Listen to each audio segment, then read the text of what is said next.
स्वागत है दोस्तों आपका हिंदी ज्ञान चैनल में। हिंदी व्याकरण का आज का हमारा विषय है क्रिया व उसके भेद। इस वीडियो में हम क्रिया के रचना के आधार पर कितने भेद होते हैं और प्रयोग के आधार पर क्रिया के कितने भेद होते हैं उन्हें उदाहरण सहित जानेंगे। इसे अंत तक जरूर देखें ताकि आपको क्रिया व उसके भेदों की संपूर्ण जानकारी हो सके। आइए शुरू करते हैं। सबसे पहले हम क्रिया को समझेंगे। जिस शब्द से किसी काम का करना या होना समझा जाए उसे क्रिया कहते हैं, जैसे पढ़ना, खाना, पीना, जाना आदि। क्रिया एक विकारी शब्द है जिसके रूप, लिंग, वचन और पुरुष के अनुसार बदलते हैं या जिन शब्दों का रूप परिवर्तन होता है वे विकारी शब्द कहलाते हैं, जैसे अच्छा, अच्छे, अच्छी। विकारी शब्द के 4 भेद होते हैं: संज्ञा, सर्वनाम, विशेषण, क्रिया। इसमें क्रिया भी आता है, इसीलिए क्रिया एक विकारी शब्द है। अब हम धातु को समझेंगे। क्रिया का मूल धातु है। धातु क्रियापद के उस अंश को कहते हैं जो किसी क्रिया के प्राय सभी रूपों में पाया जाता है या जिन मूल अक्षरों से क्रियाएं बनती हैं उन्हें धातु कहते हैं। जैसे पढ़ना। पढ़ना एक क्रिया है जो पढ़ जमा ना से मिलकर बना है। इसमें पढ़ धातु है और ना प्रत्यय है। खाना एक क्रिया है जो खा जमा ना से मिलकर बना है। इसमें खा धातु है और ना प्रत्यय है। क्रियाएं धातु में ना प्रत्यय जोड़कर बनती हैं। हिंदी में क्रिया का सामान्य रूप मूल धातु में ना प्रत्यय जोड़कर बनाया जाता है। क्रियाएं धातुओं के अलावा संज्ञा और विशेषण से भी बनती हैं, जैसे काम जमा आना, कमाना, चीकना जमा आना, चिकनाना, दुहरा जमा आना, दुहराना आदि। अब हम क्रिया के कितने भेद होते हैं उन्हें विस्तार से जानेंगे। रचना के आधार पर क्रिया के 2 भेद हैं: सकर्मक क्रिया, अकर्मक क्रिया। प्रयोग के आधार पर क्रिया के 6 भेद हैं: सहायक क्रिया, पूर्वकालिक क्रिया, नाम बोधक क्रिया, द्विकर्मिक क्रिया, संयुक्त क्रिया, क्रियार्थक संज्ञा। सबसे पहले हम रचना के आधार पर क्रिया के भेदों को विस्तार से जानेंगे। सबसे पहले है सकर्मक क्रिया। सकर्मक क्रिया उसे कहते हैं जिसका कर्म हो या जिस क्रिया के साथ कर्म आता है, अर्थात जिस क्रिया के व्यापार का संचालन तो कर्ता से हो पर जिसका फल किसी दूसरे व्यक्ति या वस्तु अर्थात कर्म पर पड़े उसे सकर्मक क्रिया कहते हैं। इसमें कर्ता, क्रिया और कर्म तीनों उपस्थित होते हैं। कर्ता क्या होता है? जो वाक्य में काम करने वाला है। कर्म क्या होता है? क्रिया का प्रभाव जिस पर पड़ता है। उदाहरण देखिए, श्याम आम खाता है। इस वाक्य में श्याम कर्ता है, खाता क्रिया है और आम कर्म है। इसमें कर्ता, क्रिया और कर्म तीनों उपस्थित हैं, इसीलिए सकर्मक क्रिया है। राम किताब पढ़ता है। इसमें राम कर्ता है, पढ़ता क्रिया है और किताब कर्म है। इसमें तीनों उपस्थित हैं, कर्ता, क्रिया और कर्म, इसीलिए सकर्मक क्रिया है। राहुल ने केला खाया। इसमें राहुल कर्ता है, खाया क्रिया है और केला कर्म है। इसमें कर्ता, कर्म और क्रिया तीनों उपस्थित हैं, इसीलिए सकर्मक क्रिया है। दूसरा है अकर्मक क्रिया। अजमा कर्मक अर्थात कर्म रहित या कर्म के बिना जिन क्रियाओं का व्यापार और फल कर्ता पर हो वे अकर्मक क्रियाएं कहलाती हैं। अकर्मक क्रियाओं का कर्म नहीं होता, अर्थात इसमें कर्ता और क्रिया तो होते हैं लेकिन कर्म नहीं होता। उदाहरण देखिए, श्याम सोता है। इस वाक्य में श्याम कर्ता है और सोना क्रिया है। सोने की क्रिया श्याम के द्वारा ही पूरी होती है। इसमें कोई कर्म नहीं है, इसीलिए अकर्मक क्रिया है। रवि खाता है, इस वाक्य में रवि कर्ता है और खाना क्रिया है। रवि द्वारा ही खाने की क्रिया को पूरा किया गया है, इसमें कोई कर्म नहीं है, इसीलिए अकर्मक क्रिया है। वह बहुत तेज दौड़ता है, यहाँ कर्ता द्वारा दौड़ने का प्रभाव किसी अन्य चीज पर नहीं पड़ रहा है, इसीलिए अकर्मक क्रिया है। अब हम सकर्मक और अकर्मक क्रिया की पहचान को समझेंगे। सकर्मक और अकर्मक क्रिया की पहचान क्या, किसे या किसको आदि प्रश्न करने से होती है। यदि कुछ उत्तर मिले तो सकर्मक क्रिया है और यदि उत्तर ना मिले तो अकर्मक क्रिया है। सकर्मक क्रिया में कर्ता, क्रिया और कर्म तीनों उपस्थित होते हैं। अकर्मक क्रिया में कर्ता और क्रिया तो होते हैं लेकिन कर्म नहीं होता। उदाहरण देखिए, राम किताब पढ़ता है। इस वाक्य में हम प्रश्न करते हैं राम क्या पढ़ता है, उत्तर आता है किताब, तो सकर्मक क्रिया है। राम करता है, किताब कर्म है और पढ़ता क्रिया है, इसमें तीनों उपस्थित हैं तो भी सकर्मक क्रिया है। श्याम खाना खाता है। इस वाक्य में हम प्रश्न करते हैं श्याम क्या खाता है, उत्तर मिलता है खाना, तो सकर्मक क्रिया है। श्याम करता है, खाना कर्म है और खाता क्रिया है, तो सकर्मक क्रिया है।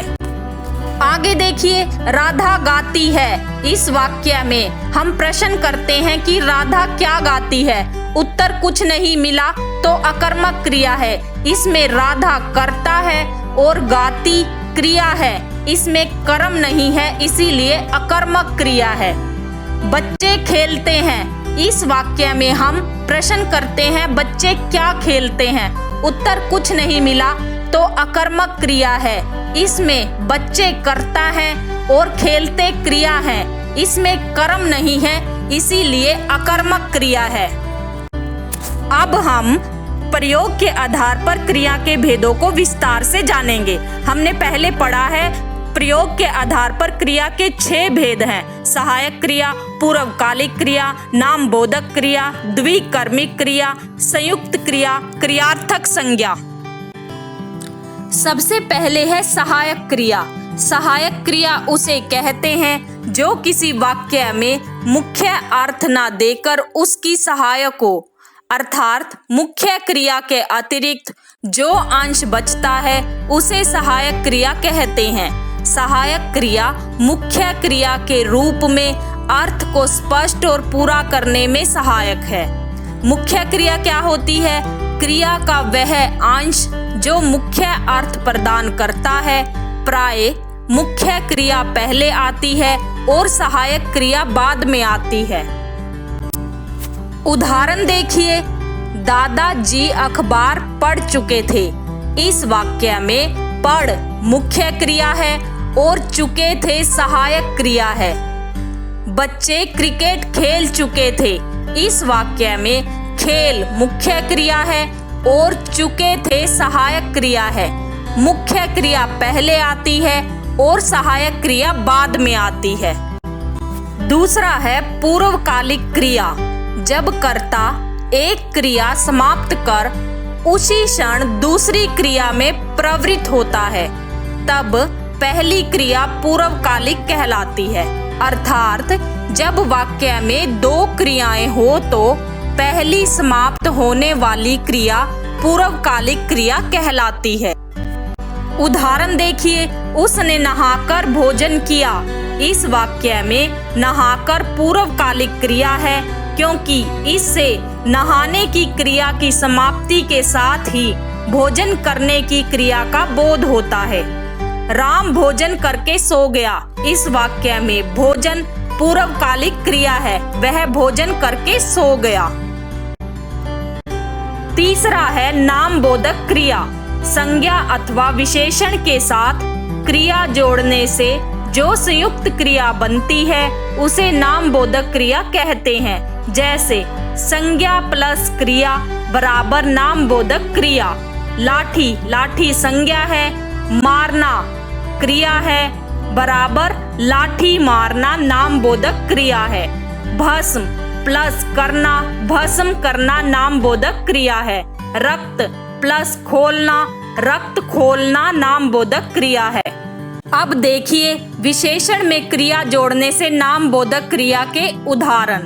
दुखी विशेषण है, होना क्रिया है, दोनों को जोड़कर दुखी होना नामबोधक क्रिया बनती है। पीला एक विशेषण है, जमा पढ़ना, पढ़ना एक क्रिया है, पीला पढ़ना नामबोधक क्रिया है। निराश विशेषण है, होना क्रिया है, निराश होना नामबोधक क्रिया है।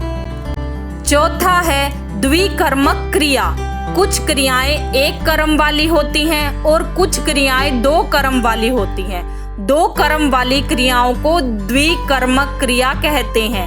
जैसे उदाहरण देखिए, रवि ने रोटी खाई। इस वाक्य में एक कर्म है रोटी। मैं लड़के को वेद पढ़ाता हूँ। इस वाक्य में दो कर्म है, लड़के और वेद। इसे द्विकर्मक क्रिया कहते हैं क्योंकि इसमें दो कर्म है। अध्यापक ने छात्रों को हिंदी पढ़ाई। इस वाक्य में छात्रों और हिंदी दो कर्म है, इसीलिए द्विकर्मिक क्रिया है। पांचवा है संयुक्त क्रिया। जो क्रिया दो या दो से अधिक धातुओं के मेल से बनती है उसे संयुक्त क्रिया कहते हैं। या दो या दो से अधिक क्रियाएं मिलकर जब किसी एक पूर्ण क्रिया का बोध कराती है तो उन्हें संयुक्त क्रिया कहते हैं। संयुक्त क्रियाएं होना, आना, जाना, रहना, रखना, उठाना, लेना, पाना, पढ़ना, डालना, सकना, चुकना, लगना, करना, भोजन, चाहना आदि क्रियाओं के योग से बनती हैं। संयुक्त क्रिया की एक विशेषता है कि उसकी पहली क्रिया प्राय प्रधान होती है और दूसरी क्रिया उसके अर्थ में विशेषता उत्पन्न करती है।